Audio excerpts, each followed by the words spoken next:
Good afternoon, Muttonistas. It's a sunny September midweek afternoon in glorious Manchester. Isn't it always the way? Manchester City have got off to a great start in their league campaign, 4 wins out of 4, but now it's time for the first game of the new Champions League, the new format. And today we welcome Inter Milan at the Etihad, a big one to start off with. Will City keep up their good league form, or will Inter cause a bit of a shock? Join me in today's Matchday vlog and find out.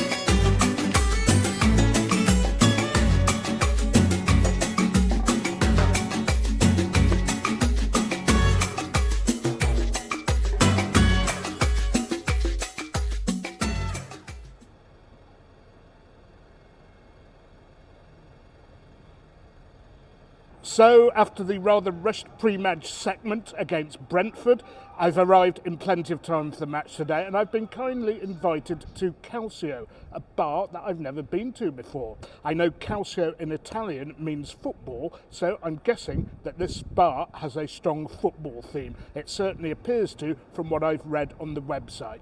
We'll talk about the football later, but first, of course, the food and drink.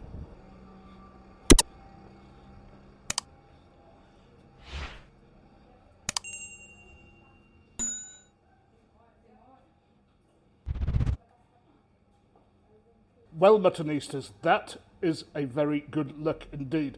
Just half of the bar there, and how many football screens are there in this bar? A lot of gaming stations as well. So if you want to see Arsenal get past Stenhousemuir 1-0, you can live out your fantasies at a gaming booth here.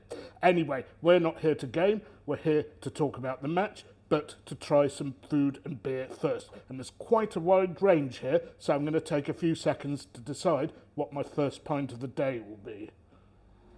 And I think I'm going to go for the Salt Brewery's Jute Session IPA, because that's a nice session beer, reasonably hoppy. However, they do also have a Jute Northeastern IPA. That'll probably be a little bit sweeter, and it's certainly stronger at 5.5%. So for the purposes of quality control, Muttonistas, we'll just have a quick taste. That's really nice. It's hoppy and fruity, but the problem is it's about 4:30 in the afternoon. If I'm on beer of this strength until the match, I don't think I'll be able to see the ball properly. Okay, the first pint is about to be poured, but I want to show you around this bar. It is football crazy, this bar is. The most football themed bar I've seen in Britain. And actually, it did remind me a bit, or it does remind me a bit, of a bar I go to when we play Juventus away, and I'll be going back there again, which has a little screen at every booth and lots of food and drink options. But let me show you some of the things they've got that are football related here. Okay, normal board games, but also some football quiz books, like Think You Know It All Manchester United, a collection of football shirts, other memorabilia, and a little museum. And they do actually run football-themed pub quizzes here, and some of the prizes have been very interesting. Signed photos of people like Mourinho, Big Sam, although when he was a player and not so big. So if you're a football quizzer, get yourself down here. They've got some pretty interesting quizzes for you. And table football. I think City are at home to FC Bruges or FC Brugge later in this campaign, and my advice is never take on a Belgian at table football. They always seem to win.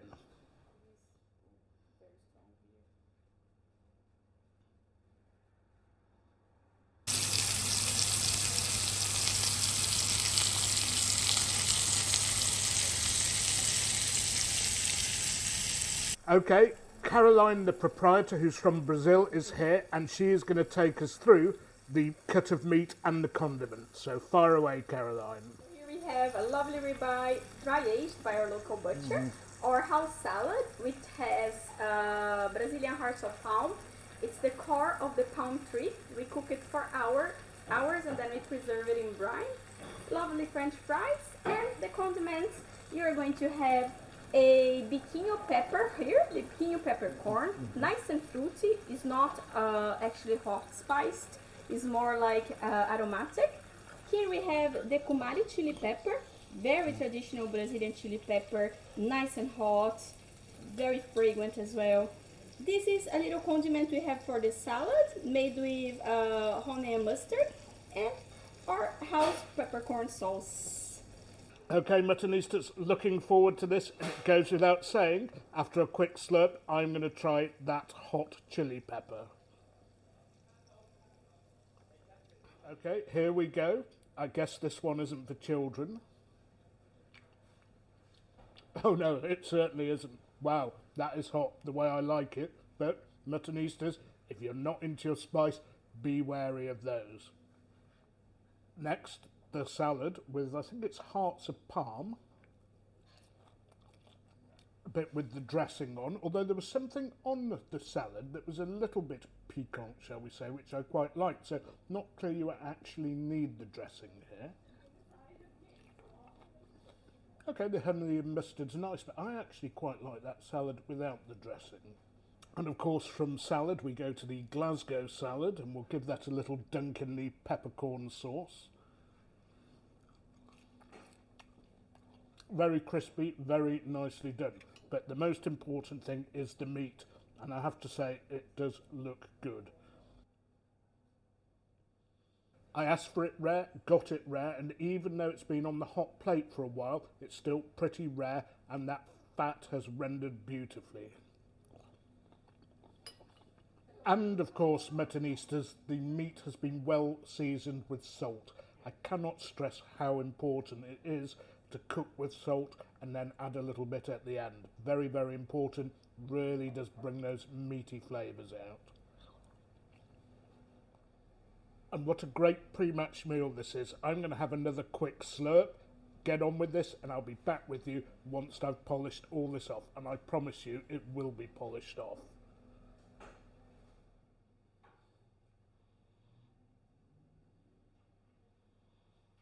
Okay, Muttonistas, an empty plate of everything means that was a good meal.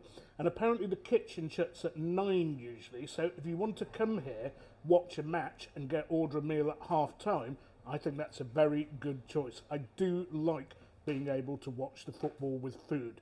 The steak and chips and salad deal comes in at £28, and for a beautiful dry-aged piece of meat, I'd say that's definitely good value for money. Okay, you might know that I usually have wine with steaks, but I don't mind beer either, and these light hoppy, well, very lightly hopped pale ales, often delivered by keg, are often the best choice. In fact, I think they are the best choice. Anyway, a quick slurp, Muttonistas, and time for some football chat. And so, what about today's game? Well, first of all, City and their form. Scoring goals pretty freely. Bit sloppy at the back though. There is this tendency to let in an odd goal and usually an early goal.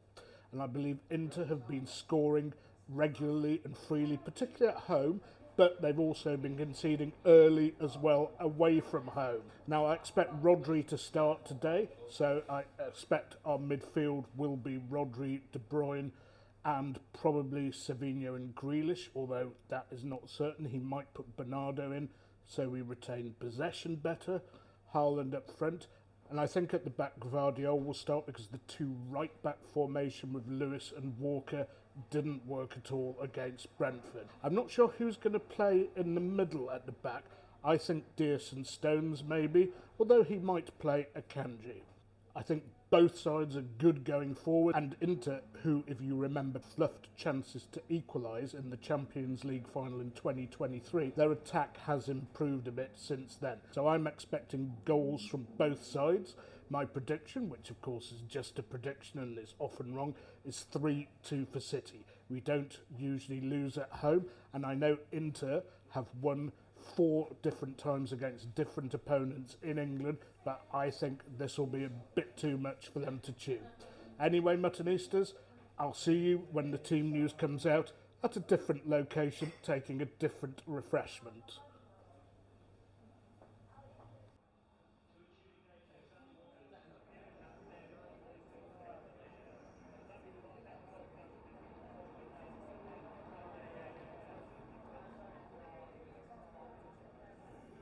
Okay, Muttonistas, team news time, and I've moved on to the Edinburgh Castle in Ancoats. First time I've been here, and I wish I'd have come here before. I mean, look at that. That looks like a beautiful pint. Nice little dome, no bubbles on the head, perfectly smooth, and a perfectly sized head. A little bit on the cold side, but so many of you asked me to come here that I'm sure I'm onto something good.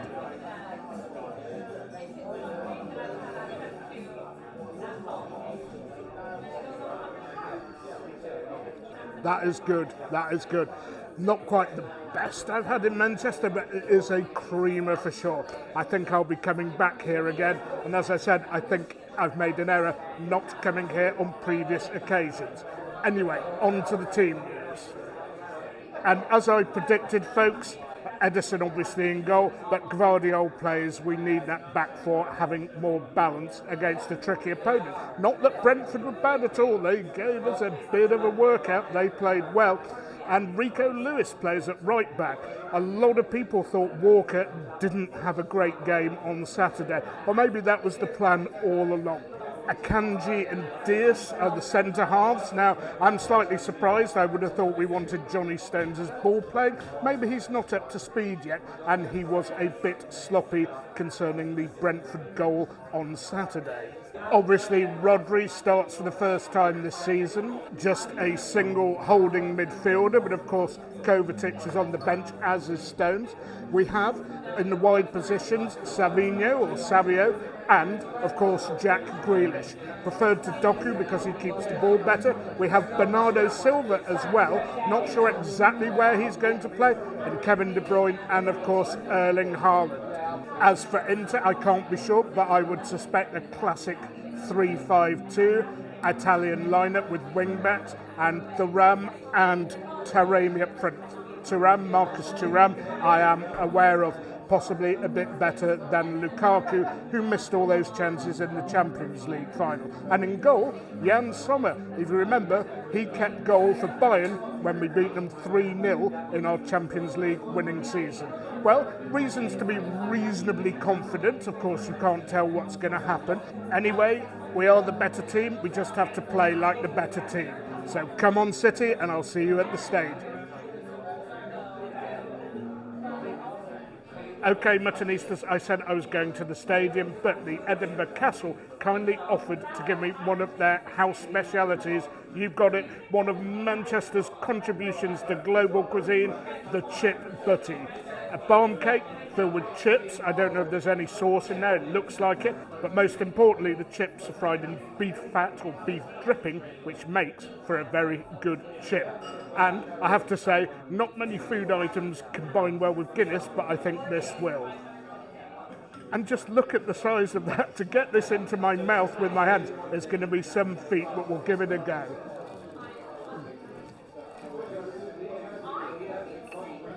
That was a chunky big mouthful. I'd recommend slicing it in half or something before trying that. But wow, these chips are exquisite. And frying your chips in some sort of meat fat, whether it be beef fat here in Britain, duck or goose fat in France or Spain, always a good idea, makes for a quality chip. Anyway, Muttonistas, I think this goes well with the Guinness. And this time we will genuinely be off to the stadium. Oh yeah, that does match the Guinness superbly. I don't eat food with Guinness very often, but this is a good call.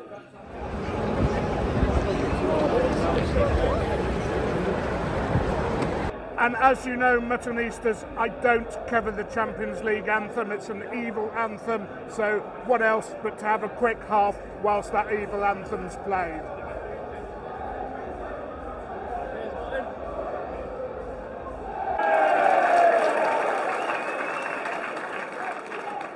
Well, City playing in a rather interesting fourth kit it seems tonight. I don't have one of those.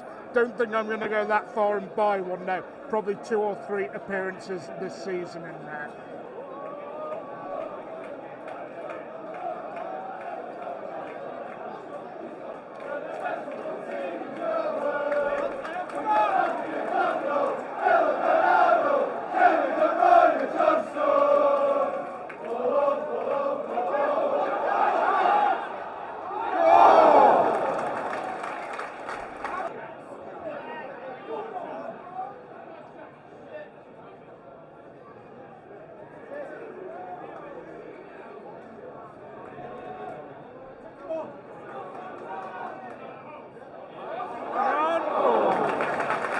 And not much has happened. A couple of sloppy turnovers from City actually. I didn't like that, but something I've never seen before. Long throws from a sophisticated Italian team, Inter Milan.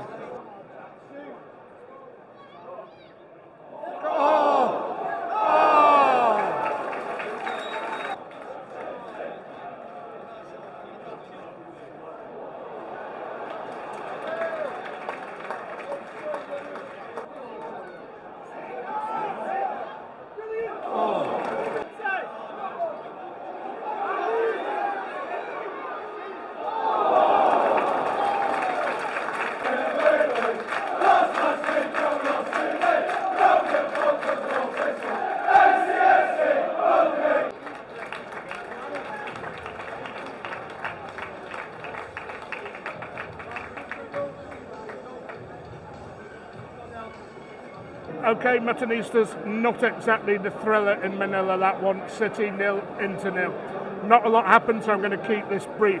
Although I'll say we've not actually ever played Inter in the group stages before. Apart from that final, we've never actually played them. And we don't usually play teams of this stature before. Who knows how this new format's going to play out. A draw's okay at this stage against the top teams, as long as you beat all the bad teams. I don't know. All about finishing in the top 8.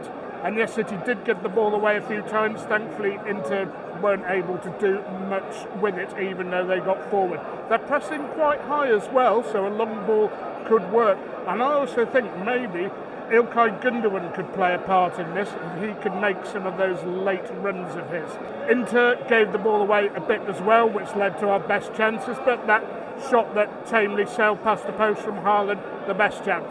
Let's hope for more in the second half, and that gives me plenty of time to have a half-time pint. Okay, time for the second half. Had to wait longer than usual for my half-time pint, so I'm going to have to drink this very, very quickly. Anyway, will it be an open second half or a game of chess? Probably a game of chess again, but I hope we see a bit more from City. We slowed the ball and the game down a bit too much. So come on City, improve in the second half.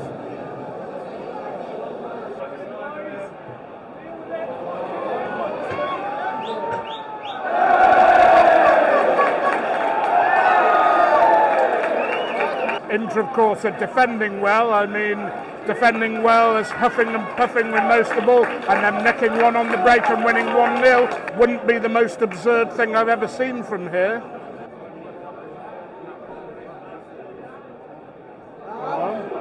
Go on, go on! Oh!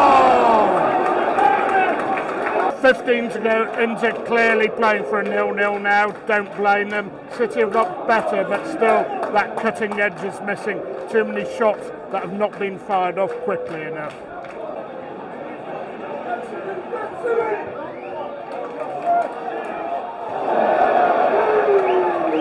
Oh well, I say that and they put on another dangerous break. Anything, I suppose, could happen here.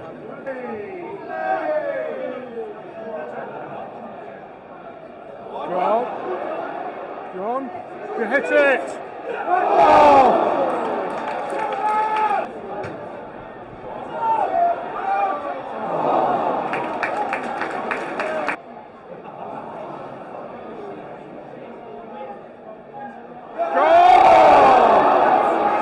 At the keeper again.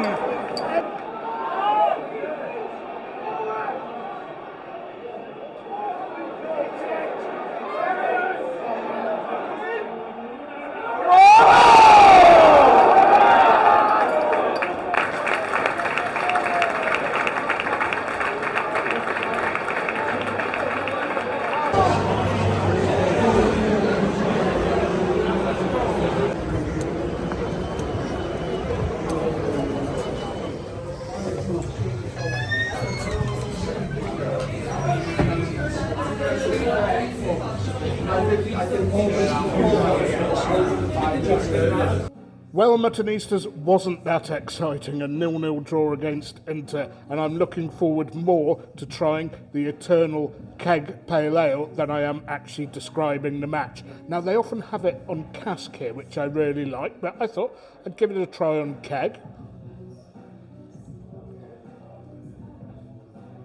And yes, obviously it is slightly effervescent, but a lot of the flavours are there. Bit of citrus, bit of tropical fruit. Not as much hoppiness, I think, as on cask. Not sure why that is. Anyway, the biggest positive of that being a 0-0 draw is that I've got very little to say about it. So, we could have done better, should have done better, and hopefully will do better against Arsenal. I think Inter defended very well. They are a good team. Is it terminal? Obviously not. I think if we beat the teams from the lower seeded pots, we'll be fine for the top 8. A bit like in the league, I mean, you can have the odd bad result against a top team. As long as you beat all the bottom half teams, you'll be all right. Did anybody have a bad game? Well, not particularly. Did anybody have a good game? Again, not particularly. In the second half, we did get a grip of the game, strangled them, pushed them back, and we kept gaining possession or regaining possession cheaply, and we had a couple of good chances, again, straight at the keeper both times. Inter had a few dangerous forays, good counter-attacks, but they fizzled out. Had they been a bit sharper, we might have actually lost again. Anyway, one to forget, Muttonistas. I'll see you on the next one, a massive clash against Arsenal at the weekend. But until then, don't forget, keep liking, keep sharing, keep subscribing, and most of all, don't forget, you can't beat a bit of mutton.